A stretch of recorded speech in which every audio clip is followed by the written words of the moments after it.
Hey, ladies and gentlemen, this is Carmine Sabia for Explain America, and Vice President-elect J.D. Vance has set off a firestorm and raised a lot of eyebrows, saying he's going to skip the inauguration. Before we get started, please make sure you like, comment, share, and subscribe. Those little things really help us out, and they help our channel continue to grow. And if you're not watching us on YouTube, please check that address in the lower right-hand corner.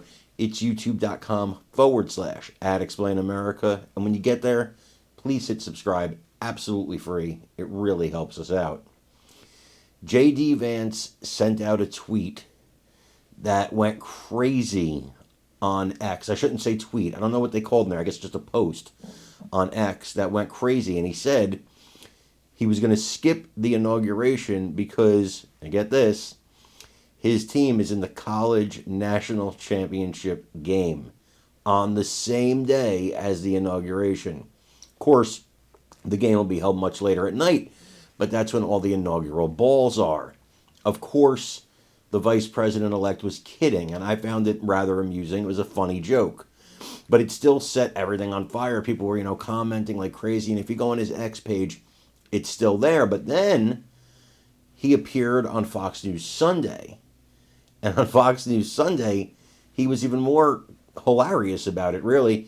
He said, if you guys can push the national championship game off just like one day, let me get inaugurated, and then, I can watch the game. And he's like, I don't want to be seen at the balls, the inauguration balls, the inaugural balls, staring at my phone, right? Looking at my phone the whole time going, what's going on with the game? Now, he's, of course, rooting for Ohio. I will be cheering for Notre Dame because I really like their coach a lot. Great guy. It seems to me to be a conservative, but if he's not, it doesn't really matter. He's a Christian man and a really good man. And he slapped down some woke nonsense last week. So, go Notre Dame. I'm not a big college football fan, but that guy won my support. Very tough to not cheer for him. And is Coach Freeman, by the way. And so, but I found J.D. Vance's interview, this part of it, funny. There was some other very, very serious parts of the interview, and we'll get to that in another video later on today.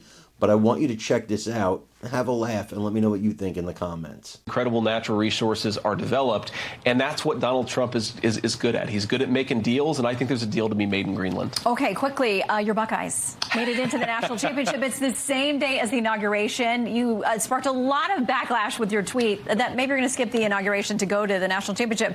Is there some kind of executive power to move the game? What's the plan? Trust me, I've asked. Apparently not. I assure you that was a joke. I will be there doing my constitutional duty and swearing in as the 50th Vice President of the United States. But, man, I really wish they could move the game until Tuesday. And so if you're watching this show and you have the power, I'd really like to watch the Buckeyes. And I don't want to be at the inaugural ball, like staring at my phone because we're watching Ohio State versus Notre Dame. So let's move that game. But if not, I'll be rooting for the Buckeyes in spirit. I feel like we're going to get that shot of you at the balls. Mr. Vice President-elect, thank you always for coming by. Thank you. Good to see you.